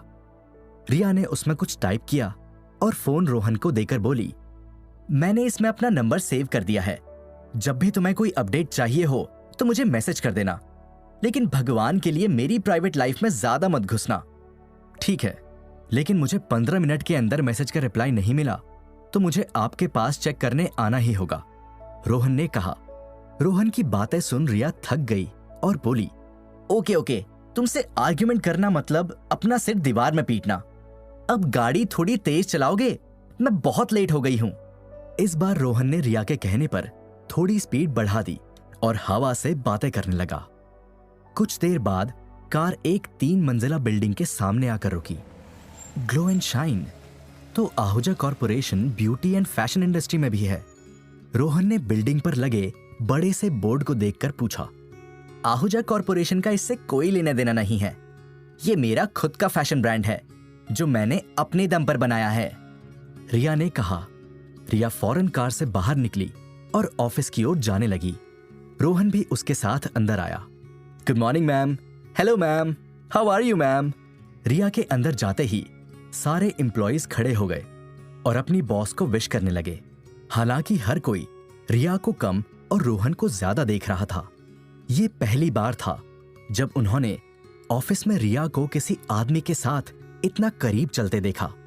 हर किसी को यही लग रहा था कि ये रिया का कोई नया बॉयफ्रेंड है। वो सभी एक दूसरे को देख मंद मंद मुस्कुरा रहे थे, लेकिन खुलकर कुछ कहने की किसी की हिम्मत नहीं थी। आसपास का माहौल देख रिया समझ गई कि क्या चल रहा है, इसलिए उसने रोहन की ओर इशारा करते हुए ऊंची आवाज में कहा, हेलो एवरीवन, इनसे मिलिए, ये है मेरा न्यू पर्सनल सर्वेंट, और हाँ, ये पार्ट टाइम मेरा ड्राइवर और बॉडीगार्ड भी है। तो आप सभी के दिमाग में मुझे और इसे लेकर जो गॉसिप चल रही है उसे निकाल फेंको और काम पर ध्यान दो। हमें मंथ एंड तक अपना टारगेट हर हाल में पूरा करना है। रिया की ये बातें सुनते ही हर कोई अपने अपने काम में बिजी हो गया। वहीं रोहन एक जगह चुपचाप खड़ा रिया और उसके ऑफिस को ऑब्जर्व कर रहा था। मुझे आज बहुत काम है, तुम वेटिंग एरिया में रुको, जब घर जाना होगा बता दूंगी, रिया ने रोहन से कहा। ठीक है, लेकिन कुछ भी गड़बड़ लगे या तुम्हें खतरा महसूस हो तो मुझे फौरन कॉल करना, रोहन ने जवाब दिया। Okay okay, now just go, Riya ने रोहन को बाहर जाने का इशारा किया। रोहन ऑफिस को ऑब्जर्व करता हुआ वेटिंग रूम में गया और सोफे पर बैठ मोबाइल चलाने लगा। रात के 8 बज गए। ऑफिस के सभी एम्प्लॉइज धीरे धीरे जाने लगे। रोहन भी एक्टिव हो गया और रिया के बाहर आने का इंतजार करने लगा, लेकिन उसका ये इंतजार काफी लंबा रहा। 2 घंटे बीत गए। रात के 10 बज गए। ऑफिस के सभी एम्प्लॉइज जा चुके थे। ऑफिस में नाइट शिफ्ट के गार्ड के अलावा कोई नहीं था, लेकिन रिया अभी भी बाहर नहीं आई थी। रोहन को टेंशन होने लगा और वो ऑफिस कॉरिडोर से होता हुआ रिया के केबिन में गया। उसने केबिन का दरवाजा हल्का सा खोला और देखा कि रिया पूरी शिद्दत के साथ काम में लगी हुई है। वो सभी एम्प्लॉयज के जाने के बाद भी खुद ओवरटाइम कर रही है। ये देख रिया को लेकर रोहन का नजरिया थोड़ा बदला। उसने सोचा रिया गुस्से वाली है, बदतमीज है, लेकिन काम को लेकर काफी सीरियस और मेहनती भी है। वो ये सोच ही रहा था कि उसने देखा रिया लैपटॉप पर किसी को वीडियो कॉल कर रही है। रिया, तुम कितनी बार कॉल करोगी? मैंने तुमसे कहा ना, हम तुम्हारे ब्रांड को अमेरिका में डिस्ट्रीब्यूट नहीं कर सकते। तुम्हारा ब्रांड सिंगापुर में भले चलता हो, लेकिन अमेरिका में बहुत कंपटीशन है। हम इतना बड़ा रिस्क नहीं ले सकते। वीडियो कॉल पर मौजूद काला सूट पहने शख्स ने कहा, लेकिन सर, मैं अपने ब्रांड को इंटरनेशनल ब्रांड बनाना चाहती हूँ। आई एम 100% श्योर कि हमारे प्रोडक्ट्स अमेरिकन्स को बहुत पसंद आएंगे। प्लीज सर, ये मेरा ड्रीम प्रोजेक्ट है। रिया ने पूरे इमोशंस के साथ अपनी बात रखी। सॉरी रिया, लेकिन आपके ड्रीम के लिए हम रिस्क नहीं ले सकते। ये डील फाइनल नहीं हो सकती। वीडियो कॉल पर मौजूद शख्स बोला और कॉल कट कर दिया। इससे रिया को गुस्सा आया और उसने जोर से लैपटॉप बंद कर दिया और उदास होकर कुछ सोचने लगी। इस बीच रोहन अंदर आया और बोला, मिस रिया, बहुत लेट हो रहा है, अब हमें चलना चाहिए। रोहन को सामने देख रिया का दिमाग और खराब हो गया। तुम यहां क्या कर रहे हो? दिख नहीं रहा मैं बिजी हूं? रिया ने फटकार लगाते हुए कहा। वो बहुत लेट हो गया था और आप बाहर भी नहीं आई, तो मैंने सोचा एक बार देख लूं। रोहन ने जवाब दिया। देख लिया? अब फुटो यहां से, अभी मुझे और टाइम लगेगा। जाओ बाहर मेरा वेट करो। रिया ने रूडली कहा। पूरी बिल्डिंग खाली है मिस रिया, ऑफिस में हम दोनों के अलावा कोई नहीं है। मैं आपको अकेले नहीं छोड़ सकता, ये आपके लिए सेफ नहीं है। और यदि आप मेरी बात नहीं मानती हैं तो मुझे मिस्टर आहूजा को कॉल करना होगा। रोहन ने जोर देकर कहा। वैसे तो रिया का रोहन की बात मानने का कोई मन नहीं था, लेकिन वो भी ऑफिस के ओवर टाइम से बहुत थक गई थी, इसलिए उसने रोहन की बात मान ली और बोली, हाँ ठीक है चलो। और ये ना मेरे पापा की धमकी देना बंद करो। तुम कोई छोटे बच्चे हो? मेरी बात नहीं मानी तो तुम्हारे पापा को बोल दूंगा। रिया ने रोहन का मजाक उड़ाया और गुस्से में अपना बैग उठाकर केबिन से बाहर निकल गई। रोहन भी उसके पीछे चल पड़ा। रोहन और रिया जल्द ऑफिस के बाहर आ गए। तुम यहीं रुको, मैं कार लेकर आता हूं, रोहन ने रिया से कहा और कार लेने पार्किंग में चला गया। रिया अपने ऑफिस के बाहर अकेली खड़ी थी। तभी उसने देखा कि एक ब्लैक कलर की एसयूवी कुछ दूरी पर आकर रुकी। उसमें से ब्लैक कोट पैंट पहना एक शख्स बड़ी सी बंदूक लेकर बाहर निकला। रिया कुछ समझ पाती उसके पहले शख्स ने बंदूक रिया की ओर तानी और ट्रिगर दबा दिया। रिया जोर से चिल्लाई, नहीं! कौन है ये शख्स जिसने रिया पर गोली चलाई? क्या रिया मर जाएगी या फिर रोहन उसे बचा लेगा? जानने के लिए सुनते रहिए पॉकेट एफएम।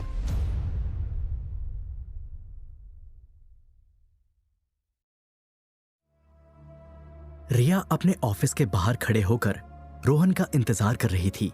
तभी ब्लैक एसयूवी से एक शख्स उतरा और रिया की तरफ बंदूक तानकर ट्रिगर दबा दिया। गोली हवा को चीरती हुई रिया की ओर बढ़ी। रिया जोर से चिल्लाई, नहीं! लेकिन गोली रिया को लगती उसके पहले अचानक एक कार बीच में आ गई। इस कार में रोहन था, जिसने एंड टाइम पर आकर रिया को बचा लिया। तुम ठीक तो हो? रोहन ने रिया से पूछा। हाँ, लेकिन कब तक पता नहीं, रिया ने एसयूवी की ओर इशारा करते हुए कहा। रोहन ने देखा कि उस एसयूवी से 2 और शख्स ब्लैक सूट पहने बाहर निकले। इन दोनों के हाथ में हाईटेक मशीन गन थी। रिया कुछ समझ पाती उसके पहले उनकी कार पर गोलियों की बौछार होना शुरू हो गई। रोहन और रिया के पास दरवाजा खोलकर कार से बाहर निकलने का ऑप्शन नहीं था। रोहन ने फौरन अपना दिमाग लगाया और कार के बेस पर एक जोरदार पंच मारा। यह पंच इतना पावरफुल था कि कार के बेस में एक बड़ा सा छेद हो गया। अब कार के निचले हिस्से में इतना बड़ा छेद हो गया कि रिया और रोहन वहां से बाहर निकल सके। दोनों जैसे ही कार के नीचे से बाहर निकले, रोहन ने अपने हाथों से कार को दुश्मन की ओर 90 डिग्री पर खड़ा कर दिया। अब यह कार मशीन गन से निकली गोलियों के आगे शील्ड का काम कर रही थी।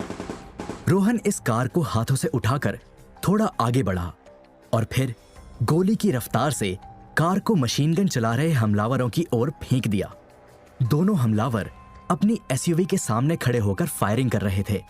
रोहन की फेंकी कार उनके सामने बिजली की रफ्तार से आ रही थी। ऐसे में इन दोनों कारों के बीच उनकी चटनी बन गई।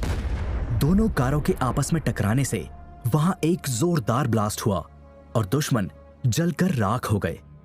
अब ये बताओ कि हम घर कैसे जाएंगे? कार तो तुमने जलाकर राख कर दी। रिया ने पूछा। डोंट वरी, मैं टैक्सी बुला लेता हूं। ये कहकर रोहन ने मोबाइल से टैक्सी बुक कर दी।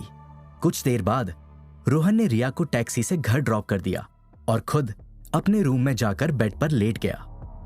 उसे नींद नहीं आई। उसके दिमाग में अभी भी रिया और आज की सिचुएशन घूम रही थी। रिया के ऊपर जो हमला हुआ वो काफी खतरनाक था। इसके पीछे कौन लोग हो सकते हैं? शायद मुझे कल आहूजा से मिलकर इस बारे में पूछना चाहिए, रोहन ने खुद से कहा और कल की प्लानिंग करने लगा। अगली सुबह रोहन आहूजा से मिलने उसके ऑफिस पहुंचा।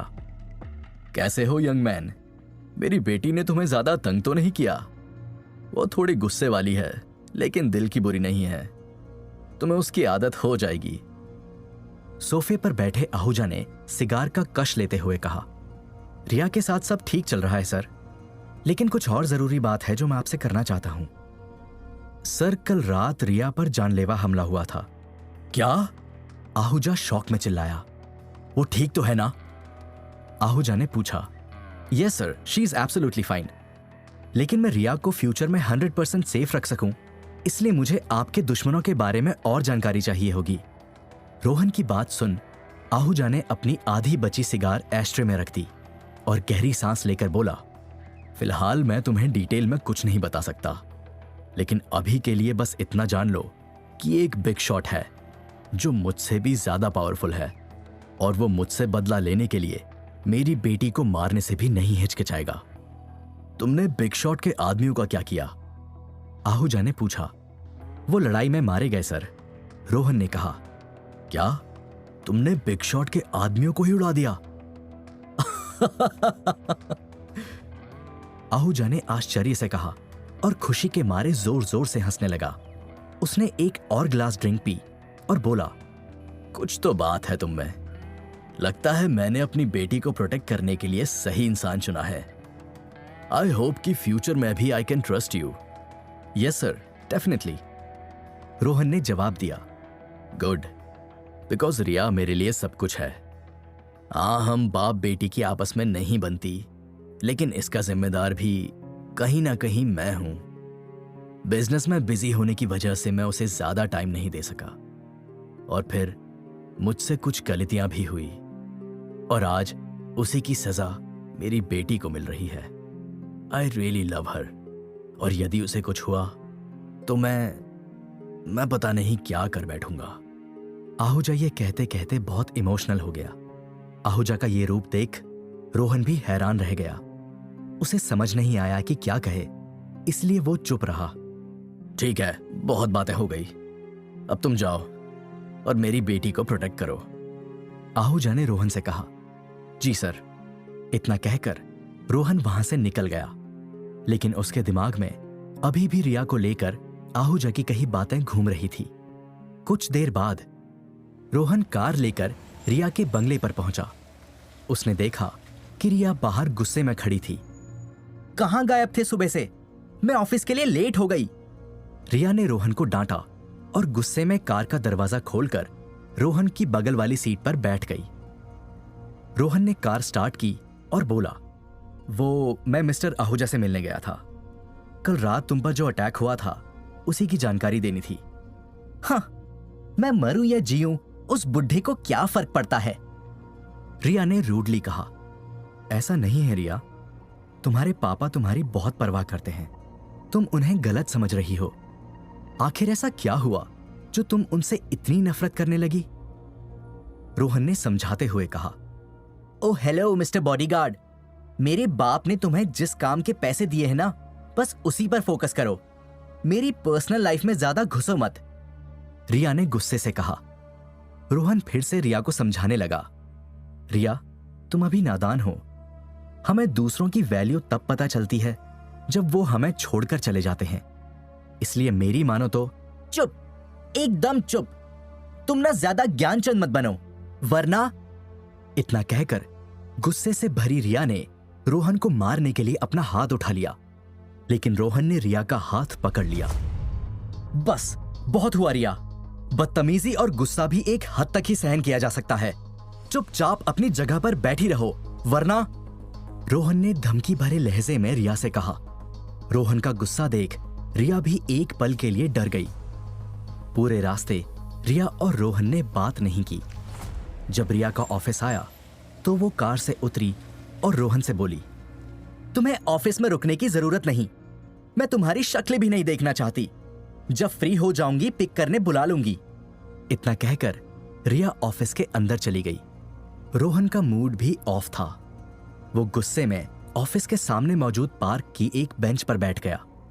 फिर वो अपने गले में मौजूद उस ब्लू स्टोन लॉकेट को देखने लगा जो दादाजी को उसके पास मिला था। बहुत टाइम वेस्ट हो गया मेरा। मुझे जल्द से जल्द गिरीश आहूजा से काम की इंफॉर्मेशन निकालनी होगी। ये आहूजा, मेरे दादाजी और शायद मेरे माता पिता भी, इन सब में कुछ तो कनेक्शन है। रोहन ये सब सोच ही रहा था कि उसके मोबाइल पर दादाजी की लॉयल सर्वेंट तुलसी का कॉल आया। हेलो रोहन बेटा, कैसे हो? तुलसी ने पूछा। मैं ठीक हूं तुलसी आंटी, और आप? रोहन ने जवाब दिया। मैं भी ठीक हूं बेटा। वो तुम्हें कुछ जरूरी बात बतानी थी। तुलसी बोली। हाँ हाँ बोलिए, रोहन ने कहा। बेटा, आज मैं तुम्हारे दादाजी के कमरे की सफाई कर रही थी तो मुझे एक पुराने संदूक में एक फोटो मिली। शायद इस फोटो से तुम्हें अपने माता पिता के बारे में कुछ पता चल सके। तुलसी की ये बात सुन रोहन हिल गया। फोटो? क्या आप मुझे अभी ये फोटो भेज सकती हैं? रोहन ने कहा। हाँ बेटा, अभी भेजती हूँ, तुलसी बोली। कुछ देर बाद रोहन के मोबाइल पर वो फोटो आ गई। रोहन ने जैसे ही उस फोटो को खोला, उसके पैरों तले जमीन खिसक गई। ये फोटो एक पुराने न्यूज़पेपर की कटिंग थी जिसकी हेडलाइन थी, आइलैंड पर शख्स को मिला 2 साल का बच्चा, कर लिया अडॉप्ट। इस हेडलाइन के नीचे एक तस्वीर भी छपी थी जिसमें 2 साल का रोहन दादाजी की गोद में था। लेकिन इस तस्वीर में एक तीसरा शख्स भी था। ईथन दादू, ये इस फोटो में क्या कर रहे हैं? ये तो मेरे दादाजी के बेस्ट फ्रेंड हुआ करते थे। शायद ये मेरे माता पिता के बारे में कुछ क्लू दे पाए, लेकिन काफी सालों से ये दिखे नहीं। पता नहीं अब कहां होंगे। इतना कहकर रोहन गहरी सोच में पड़ गया। फिर अचानक बोला, इनकी एक पोती थी टीना, मुझे याद है हम बचपन में साथ खेला करते थे। शायद वो कोई मदद कर दे। रोहन ने तुरंत मोबाइल पर एक सोशल मीडिया ऐप खोला और टीना को सर्च करने लगा। कुछ देर स्क्रॉल करने के बाद वो उसे मिल गई। क्या टीना सिंगापुर में पढ़ रही है? रोहन ने टीना की प्रोफाइल पर लिखे बायोडेटा को पढ़कर हैरानी से कहा। वो फौरन खड़ा हुआ और कार में बैठ चला गया। कुछ देर बाद रोहन की कार सिंगापुर के SMU कॉलेज के सामने आकर रुकी। रोहन की नजरों ने फौरन टीना को खोजना शुरू कर दिया। तभी उसका ध्यान ग्रुप में खड़े कुछ लड़कों ने खींचा। इसमें एक लड़के के हाथ में फूलों का गुलदस्ता था। पवन, क्या तुम सचमुच से प्रपोज करने वाले हो? एक स्टूडेंट ने कहा। हाँ, मुझे काफी दिनों से उस पर क्रश है। आज उसे अपने दिल की बात बोल कर रहूंगा। हाथों में फूल का गुलदस्ता लेकर खड़ा पवन शर्माते हुए बोला। रोहन साइड में खड़ा ये सब देख रहा था। तभी दूसरे लड़के ने कहा, पवन ब्रो, वो देख, भाभी आ गई। सामने से एक खूबसूरत सी लड़की रेड स्कर्ट और व्हाइट टॉप पहने अपनी सहेलियों से बात करते हुए आ रही थी। लड़की के घुटनों तक लंबे काले बाल और चेहरे पर पड़ते क्यूट डिंपल उसकी खूबसूरती में चार चांद लगा रहे थे। जब रोहन ने इस लड़की को देखा तो वो हैरान रह गया। ये लड़की टीना थी जिसे रोहन मिलने आया था। रोहन इस लड़की के पास जाता उसके पहले पवन हाथ में फूलों का गुलदस्ता लेकर पहुंच गया। वो अपने घुटनों के बल बैठा और फूलों का गुलदस्ता आगे बढ़ाते हुए बोला, Tina, I love you, will you be my girlfriend? ये देख टीना शॉक हो गई। उसने फूलों का गुलदस्ता लेने से इनकार कर दिया और बोली, सॉरी पर आई एम नॉट इंटरेस्टेड। ये सुन पवन के पीछे खड़े दोस्त हंसने लगे। पवन को बहुत एम्बैरेस्ड फील हुआ। उसने जबरदस्ती टीना का हाथ पकड़ा और कहा, मुझे ना सुनने की आदत नहीं, तुम्हें मेरी गर्लफ्रेंड बनना ही होगा। तभी पवन के पीछे एक हाथ आया और उसकी बैक कॉलर पकड़ ली। फिर आवाज आई, हाथ छोड़ो उसका। पवन जैसे ही पलटा तो उसने देखा कि एक शख्स गुस्से से उसे घूर रहा है। ये शख्स रोहन था। तू कौन है? मेरे और टीना के बीच में मत आ, भाग यहां से, पवन ने धमकाते हुए कहा। रोहन ने पवन का कॉलर पकड़कर हवा में उछाल दिया। पवन कुछ दूर जाकर गिर पड़ा। इससे पवन इतना डर गया कि फौरन वहां से भाग गया। उधर टीना ने जैसे ही रोहन को देखा तो खुशी के मारे उसकी आंखों से आंसू बहने लगे। वो दौड़कर रोहन के पास गई और उसे कसकर गले लगा लिया। रोहन, क्या ये सच में तुम हो? मुझे तो यकीन नहीं हो रहा, टीना ने पूछा। हाँ टीना, ये मैं ही हूं, रोहन ने जवाब दिया और टीना को गले लगा लिया। लेकिन तुमने मुझे ढूंढा कैसे? टीना ने पूछा। सोशल मीडिया, रोहन बोला। तुम बचपन से ही इंटेलिजेंट तो थे, वैसे यूं अचानक कैसे आना हुआ? मेरी याद आ रही थी, टीना ने कहा। एक्चुअली मुझे तुमसे कुछ जानना था, रोहन बोला। हाँ पूछो, टीना ने कहा। तुम्हारे ईथन दादू, वो भी कहां मिलेंगे? रोहन ने पूछा। दादू, वो तो फिजी में हैं। उन्हें लंग कैंसर हुआ है, शायद कुछ ही दिन के मेहमान हैं। क्यों, क्या हुआ? टीना ने पूछा। रोहन ने अपने मोबाइल में न्यूज़पेपर की कटिंग दिखाई और बोला, ये देखो, इस तस्वीर में मेरे दादाजी और तुम्हारे दादाजी साथ खड़े हैं और बीच में जो बच्चा है वो मैं हूं। तुलसी आंटी ने बताया कि मैं उन्हें एक आइलैंड पर मिला था।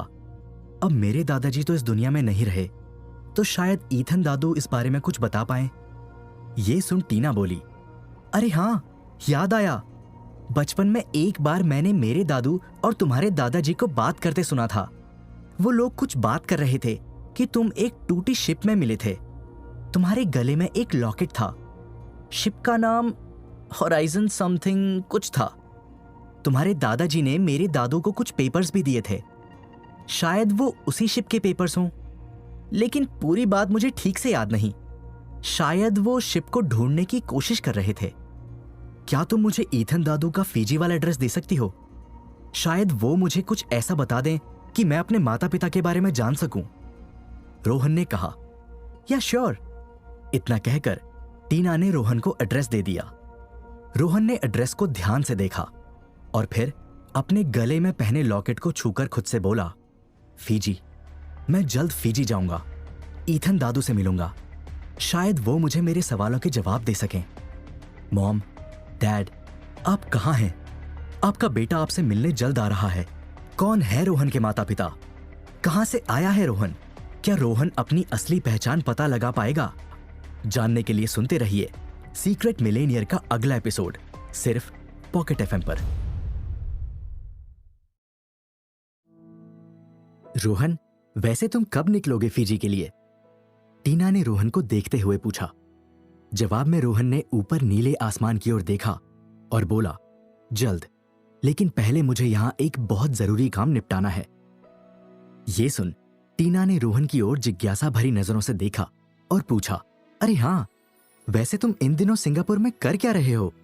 जवाब में रोहन ने बोला, मैंने एक सिक्योरिटी कंपनी खोली है, द अल्टीमेट प्रोटेक्टर। इन दिनों मैं एक बड़े बिजनेसमैन गिरीश आहूजा की बेटी को प्रोटेक्ट कर रहा हूं। टीना खुशी से उछल पड़ी और हैरान होकर बोली, वाओ, मतलब तुम एक हाई क्लास बॉडीगार्ड हो? Cool bro. अच्छा टीना, अब मुझे चलना होगा। रोहन ने अलविदा कहने के लिए हाथ आगे बढ़ाया। जवाब में टीना ने रोहन को गले लगा लिया और कहा, ओके, बट प्रॉमिस मी हम दोबारा मिलेंगे। फिर टीना ने अपना मोबाइल रोहन के हाथ में थमा दिया और बोली, चलो इसमें अपना नंबर डालो। इस पर रोहन ने टीना के साथ अपना मोबाइल नंबर एक्सचेंज किया और फिर बाय बोलकर कॉलेज के बाहर खड़ी अपनी गाड़ी में जाकर बैठ गया। तभी रोहन ने रिया के हालचाल लेने के लिए मोबाइल उठाया, लेकिन फिर उसे रिया से हुई अपनी लड़ाई याद आ गई। कैसे रिया उसके साथ बदतमीजी से पेश आई थी, यहां तक कि उस पर हाथ भी उठाने वाली थी। ये सोच रोहन ने अपना इरादा बदल लिया और फोन में शाह ट्रेडर्स सर्च किया। जल्द रोहन के सामने एक एड्रेस पॉपअप हुआ, जिसे देख वो कुछ सोचते हुए बोला, पीजी जाने से पहले मुझे एक बार यहां भी जाना चाहिए। फिर रोहन अपनी गाड़ी लेकर वहां से निकल पड़ा।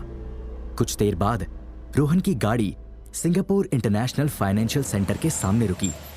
ये एक 50 मंजिला बिल्डिंग थी, जिसके 44वें फ्लोर पर शाह ट्रेडर्स नाम की एक ट्रेडिंग कंपनी मौजूद थी। वैसे तो इस बिल्डिंग में कई बड़ी और फेमस कंपनियां मौजूद थी, लेकिन शाह ट्रेडर्स इन सभी में लो की रहना पसंद करती थी। रोहन जैसे ही इस कंपनी के रिसेप्शन एरिया में घुसा, उसे फ्रंट डेस्क पर एक बेहद खूबसूरत रिसेप्शनिस्ट दिखी। 21 साल की इस रिसेप्शनिस्ट ने काफी रिवीलिंग कपड़े पहन रखे थे। कहिए सर, मैं आपकी क्या मदद कर सकती हूँ? रिसेप्शनिस्ट ने एक प्यारी सी मुस्कान के साथ रोहन से पूछा। मुझे जग्गू अंकल से मिलना है। रोहन फुल कॉन्फिडेंस के साथ रिसेप्शनिस्ट की आंखों में आंखें डालकर बोला। ये सुन रिसेप्शनिस्ट ने रोहन को शक भरी नजरों से घूरा और बोली, जग्गू, लेकिन इस नाम का तो यहां कोई भी नहीं है। अरे सॉरी, जिग्नेश। मुझे मिस्टर जिग्नेश शाह से मिलना है, जो शायद इस कंपनी के बॉस भी हैं। रिसेप्शनिस्ट का शक दूर करते हुए रोहन ने जवाब दिया, क्या आपके पास अपॉइंटमेंट है? अभी भी रोहन पर शक कर रही रिसेप्शनिस्ट ने पूछा। रोहन के पास कोई अपॉइंटमेंट नहीं था। वो तो बस गूगल पर कंपनी का एड्रेस सर्च कर यूं ही चला आया था। अपॉइंटमेंट तो नहीं है, लेकिन मैंने उन्हें कॉल किया था। रोहन ने सफाई से झूठ बोलते हुए कहा। रिसेप्शनिस्ट इस बारे में सोच ही रही थी कि रोहन उसके और करीब आया और बोला, तुम बस अपने बॉस से बोल दो प्रताप सिंह का पोता रोहन मिलने आया है, वो खुद दौड़े चले आएंगे। रोहन का कॉन्फिडेंस देख आखिर रिसेप्शनिस्ट ने हार मान ली और एक दिखावटी मुस्कान के साथ बोली, ठीक है, आप कुछ देर इंतजार कीजिए। इतना कहकर वो लैंडलाइन पर एक नंबर डायल करने लगी। उधर रोहन लकड़ी के बने सुंदर से एंटीक सोफे पर बैठकर इंतजार करने लगा। उसने नोटिस किया कि ऑफिस में कई सारी एंटीक चीजें और अनोखी पेंटिंग्स लगी हैं। वहीं यहाँ काम करने वाला मैक्सिमम स्टाफ भी सुंदर लड़कियों से भरा है। लगता है जिग्नेश अंकल के शौक आज भी नहीं बदले, रोहन ने मन ही मन सोचा। तभी अधेड़ उम्र का एक शख्स हंसते हुए रिसेप्शन एरिया में आया। बड़ी सी तोंद वाले इस शख्स ने काफी चमकीला और तड़क भड़क वाला सूट पहना था, जो उसकी उम्र के साथ बिल्कुल मैच नहीं खा रहा था। ये शख्स शाह ट्रेडर्स का मालिक जिग्नेश शाह था। ओह माय गॉड, मैं सपना तो नहीं देख रहा। प्रताप सिंह का पोता रोहन खुद मुझसे मिलने आया है। जरा देखो खुद को, कितने बड़े हो गए हो, डोले शोले भी बना लिए हैं। जिग्नेश ने रोहन को गले लगाते हुए खुशी और एक्साइटमेंट के साथ कहा, वैसे आप भी पहले से काफी मोटे हो गए हैं। रोहन ने जिग्नेश की बाहर लटक रही बड़ी सी तोंद को हिलाते हुए कहा, मोटा और मैं? किसने कहा? क्यों सुंदरी, तुम बताओ, क्या मैं मोटा हूं? जिग्नेश ने फ्रंट डेस्क पर बैठी रिसेप्शनिस्ट को छेड़ते हुए पूछा। नहीं सर, आप बिल्कुल भी मोटे नहीं हैं। रिसेप्शनिस्ट ने एक मीठी मुस्कान के साथ झूठ बोलते हुए कहा। वो सच तो बोलना चाहती थी, लेकिन उसकी हिम्मत नहीं हुई। उसे डर था कि उसका बॉस उसे फायर कर देगा। देखो रोहन, अब अपने जिग्नेश अंकल को कभी मोटा मत कहना। मैं भले ही 50 का हूं, लेकिन आज भी हसीनाएं मुझ पर मरती हैं। जिग्नेश ने रिसेप्शनिस्ट को एक आंख मारते हुए रोहन से कहा और फिर जोर जोर से हंसने लगा। हाँ जग्गू अंकल, आप तो सिंगापुर के सबसे हैंडसम शख्स हैं। रोहन जिग्नेश को चने के झाड़ पर चढ़ाते हुए मजाक में बोला, ये हुई ना बात। चलो इसी बात पर तुम्हें दुनिया की बेस्ट चाय पिलाता हूं। इतना कहकर जिग्नेश रोहन को अपने कैबिन में ले गया। जिग्नेश शाह मेनली इंपोर्ट और एक्सपोर्ट में ज्यादा इन्वॉल्व रहता है। हालांकि उसके रियल एस्टेट, नाइट क्लब्स और कई दूसरे बिजनेसेस भी हैं। उसका नेटवर्क काफी बड़ा है। वो सभी से अच्छे रिलेशन बनाकर रखता है। इसलिए सिंगापुर से लेकर मुंबई तक बिजनेस और माफिया वर्ल्ड में क्या हो रहा है, उसे हर चीज की खबर रहती थी। जिग्नेश दो चीजों का दीवाना है। पहली एंटीक चीजें और दूसरी सुंदर लड़कियां। रोहन के दादाजी के जिग्नेश पर कई एहसान थे। मुश्किल दौर में उन्होंने जिग्नेश की बहुत मदद की थी। रोहन ने भी बचपन में जिग्नेश को कई बार अपने घर में आते जाते देखा था। लेकिन जब से जिग्नेश सिंगापुर शिफ्ट हुआ, तब से उसे रोहन और उसके दादाजी से मिले कई साल हो गए। रोहन को अपने कैबिन में लाते ही जिग्नेश ने उसे चंदन की लकड़ियों से बने एक बेहद खूबसूरत सोफे पर बैठा दिया। जिग्नेश का ये प्राइवेट कैबिन काफी बड़ा और लग्जूरियस था। यहाँ कई सारी बुक्स, महंगी पेंटिंग्स, खूबसूरत एंटीक मूर्तियां और आंखों को सुकून देने वाली लाइटिंग थी। रोली, मेरे खास मेहमान के लिए मेरी खास जिग्नेश स्पेशल टी लाओ। जिग्नेश ने अपनी फीमेल सेक्रेटरी को प्यार से ऑर्डर दिया। उसकी ये फीमेल सेक्रेटरी बाहर रिसेप्शन पर मौजूद लड़की से भी ज्यादा खूबसूरत थी। हाँ तो रोहन बताओ, यहां सिंगापुर आना कैसे हुआ? जिग्नेश ने अपनी सिगार सुलगाते हुए रोहन से पूछा। एक्चुअली सिंगापुर तो मैं पिछले 2 सालों से हूं। जिग्नेश के केबिन को निहार रहे रोहन ने जवाब दिया। क्या 2 साल? और अब जाकर तुम्हें अंकल जग्गू की याद आई? वैसे तुम पिछले 2 साल से यहां कर क्या रहे हो? जिग्नेश ने हैरान होकर पूछा। मैंने अपनी सिक्योरिटी कंपनी खोली है, द अल्टीमेट प्रोटेक्टर। इतना कहकर रोहन ने अपना बिजनेस कार्ड जिग्नेश के टेबल पर रख दिया। सिर्फ 2 साल में तुमने अपनी कंपनी खोल ली? Good, the ultimate protector. मैंने भी नाम तो सुना था, लेकिन यह नहीं पता था कि तुम इसके मालिक हो। जिग्नेश ने रोहन का बिजनेस कार्ड देखते हुए कहा। फिर उसने सिगरेट का एक कश लिया और बोला, तुम्हारे दादाजी को तुम पर गर्व होगा। वैसे कैसे हैं वो? दादाजी का नाम सुनते ही रोहन चुप हो गया। फिर उदास होकर बोला, दादाजी अब इस दुनिया में नहीं रहे। क्या? लेकिन कब? कैसे? मुझे माफ करना, मैं यहां अपने काम में इतना बिजी था कि पिछले कई सालों से उनसे कोई कांटेक्ट भी नहीं कर पाया। अभी तक हंसकर बात कर रहे जिग्नेश ने सीरियस होकर कहा, वैसे तुम्हारे दादाजी की डेथ कैसे हुई? जिग्नेश ने पूछा। जवाब में रोहन ने गुस्से से अपनी मुट्ठी बांध ली और बोला, उनका मर्डर हुआ था, वो भी मेरी आंखों के सामने। क्या? मर्डर? किसने किया? जिग्नेश ने हैरान होकर पूछा। पता नहीं, कुछ गुंडे आए थे, कह रहे थे सिंगापुर में बैठे उनके बॉस ने ऑर्डर दिया है। बस उसी बॉस को ढूंढते हुए मैं सिंगापुर तक आ गया, रोहन ने जवाब दिया। इस बीच जिग्नेश की असिस्टेंट रोली चांदी के ट्रे में टी लेकर आ गई। हीरे मोतियों से जड़े सोने के कप में रखी इस टी की दूर से ही बड़ी रिफ्रेशिंग स्मेल आ रही थी। रोली ने रोहन और जिग्नेश को टी सर्व की और चली गई। तो अब आगे का क्या प्लान है? जिग्नेश ने हाथ में चाय का कप लेते हुए पूछा। दादाजी के कातिल को ढूंढना, और इसी सिलसिले में मैं एक बड़े बिजनेसमैन की बेटी का बॉडीगार्ड बना हूं, रोहन ने जवाब दिया। और वो बिजनेसमैन कौन है? जिग्नेश ने चाय की चुस्की लेते हुए पूछा।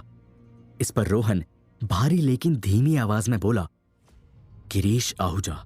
गिरीश आहूजा का नाम सुनते ही जिग्नेश के मुंह में जो अभी अभी चाय की चुस्की गई थी वो बाहर निकल आई। क्या? गिरीश आहूजा? वो आहूजा कॉरपोरेशन वाला? जिग्नेश ने हैरान होकर पूछा। हाँ वही, रोहन ने चाय का घूंट पीते हुए जवाब दिया। इस पर सोफे पर बैठा जिग्नेश अचानक खड़ा हो गया और रोहन के पास जाकर बोला, तुम्हारा दिमाग खराब हो गया है रोहन? उस आहूजा से जितना हो सके दूर रहो। तुम जानते नहीं हो वो कितना खतरनाक और हरामी इंसान है। वो कितना डेंजरस है मुझे फर्क नहीं पड़ता। मेरा सिर्फ एक ही लक्ष्य है, दादाजी के कातिल का पता लगाना, और जब तक मैं ऐसा नहीं कर लेता हर खतरे से खेलने को तैयार हूं। आंखों में बदले की भावना लिए रोहन ने जवाब दिया। रोहन का जोश देख जिग्नेश इंप्रेस हुआ। वो रोहन के पास बैठा और उसके कंधे को थपथपाते हुए बोला, तुम्हारी हिम्मत की मैं दाद देता हूं, लेकिन तुम जिस जंगल में शिकार करने निकले हो वो खूंखार जानवरों से भरा है और आहूजा तो सिर्फ एक प्यादा है। जंगल का असली राजा कोई और है। क्या मतलब? रोहन ने जिज्ञासा भरी नजरों से पूछा। आहूजा के ऊपर भी कुछ लोग हैं जो सब कुछ कंट्रोल करते हैं। यदि आहूजा को कुछ हुआ तो तुम भी उनका टारगेट बन सकते हो, खासकर वो बिग बुल। उससे पंगा लेना मतलब मौत को दावत देना। जिग्नेश ने कहा। Big bull? आहूजा भी कुछ ऐसा ही बोल रहा था। कह रहा था कि उसने कुछ लोगों को नाराज किया है, अब वो उसकी जान के दुश्मन हैं, उसकी बेटी को भी मार सकते हैं, इसलिए उसने अपनी बेटी को प्रोटेक्ट करने के लिए मुझे हायर किया है। रोहन ने दिमाग में सभी बिखरे तारों को कनेक्ट करते हुए कहा। मैं तो तुम्हें यही सलाह दूंगा कि तुम इस आहूजा के लफड़े से जितना हो सके दूर रहो, वरना जान से हाथ धो सकते हो, जिग्नेश ने रोहन को समझाते हुए कहा। सॉरी जग्गू अंकल, जब तक दादाजी के कातिल का पता नहीं लग जाता तब तक मैं शांत नहीं बैठ सकता, रोहन ने चाय की आखिरी चुस्की लेते हुए कहा। ठीक है, अब तुमने अपना मन बना ही लिया है तो मैं कुछ नहीं कर सकता, लेकिन तुम किसी मुसीबत में फंस जाओ तो अपने जग्गू अंकल को बस एक कॉल कर देना। मैं कुछ लोगों को जानता हूं जो वक्त आने पर तुम्हारी मदद कर सकते हैं। इतना कहकर जिग्नेश ने रोहन को अपना पर्सनल नंबर वाला कार्ड दे दिया। रोहन ने कार्ड को ध्यान से देखा और बोला, वैसे आपकी एक और मदद चाहिए थी जग्गू अंकल। हाँ बोलो, तुम्हारे दादाजी के मुझ पर बहुत एहसान है, मैं तुम्हारी हर पॉसिबल हेल्प करूंगा, जिग्नेश ने रोहन के कंधे पर हाथ रखते हुए कहा। मुझे पता चला है कि दादाजी ने मुझे अडॉप्ट किया था। मैं उन्हें एक आइलैंड पर मिला था और अब मैं अपने असली माँ बाप को ढूंढ रहा हूँ। इसके लिए जल्द दादाजी के फ्रेंड ईथन से मिलने फीजी भी जाने वाला हूँ। क्या आप इस बारे में कुछ जानते हैं? क्या दादाजी ने कभी आपसे इस बारे में कोई बात की थी? रोहन ने पूछा। तो तुम्हें पता चल ही गया कि तुम अडॉप्टेड हो। ये बात दादाजी ने मुझे बताई थी, लेकिन तुम्हारे पेरेंट्स को लेकर मेरी कभी उनसे कोई बात नहीं हुई। हालांकि फीजी में मेरा एक दोस्त है जो वक्त आने पर तुम्हारे काम आ सकता है। इतना कहकर जिग्नेश ने रोहन को अपने फीजी वाले दोस्त का नंबर दे दिया। कुछ देर और इधर उधर की बातें करने के बाद रोहन ने जिग्नेश को अलविदा कहा और वहां से चला गया। रोहन के जाते ही जिग्नेश ने किसी को कॉल किया और कहा, मेरा उनके साथ जल्द अपॉइंटमेंट फिक्स कर दो। मेरे पास उनके लिए कुछ इन्फॉर्मेशन है जिसमें उन्हें दिलचस्पी हो सकती है। उधर रोहन जब जिग्नेश के ऑफिस से बाहर निकला तो सूरज ढल चुका था। उसका आज का दिन काफी लंबा रहा। एक के बाद एक उसे कई जरूरी और चौंकाने वाली जानकारियां मिली। अब उसने अपनी गाड़ी रिया के ऑफिस की ओर मोड़ ली। रिया की बदतमीजी से वो अभी भी नाराज था, लेकिन उसे आहूजा के बारे में और इन्फॉर्मेशन निकालनी थी, इसलिए वो रिया की हर बदतमीजी झेलने को तैयार था। रात के करीब 8 बजे रोहन गाड़ी लेकर रिया के ऑफिस पहुंचा, लेकिन रिया उसे ऑफिस में नहीं मिली। गार्ड ने बताया कि रिया मैडम 7 बजे ही ऑफिस से निकल गई थी। ये बात रोहन को थोड़ी अजीब लगी, क्योंकि रिया कभी ऑफिस टाइम से पहले घर नहीं जाती थी। रोहन ने रिया को कॉल किया, लेकिन रिया ने रोहन का कॉल पिक नहीं किया। रोहन ने दोबारा कॉल किया, लेकिन अभी भी रिया ने कॉल का कोई जवाब नहीं दिया। रोहन को अब टेंशन होने लगी। वो कार में बैठ फौरन रिया के घर गया, लेकिन रिया उसे घर पर भी नहीं मिली। गार्ड ने बताया कि रिया घर आई ही नहीं। रोहन की चिंता और बढ़ गई। उसने फिर रिया को एक के बाद एक कई और कॉल्स किए, लेकिन रिया ने अभी भी कॉल नहीं उठाया। रात के करीब 11 बज गए। रोहन को रिया की कोई खबर नहीं मिली। वो कार लेकर रिया को ढूंढने सड़कों पर निकल पड़ा। आखिर कहां गायब हो गई रिया? क्या रोहन उसे ढूंढ पाएगा या फिर किसी नई मुसीबत में फंस जाएगा? जानने के लिए सुनते रहिए सीक्रेट मिलेनियर का अगला एपिसोड सिर्फ पॉकेट एफएम पर।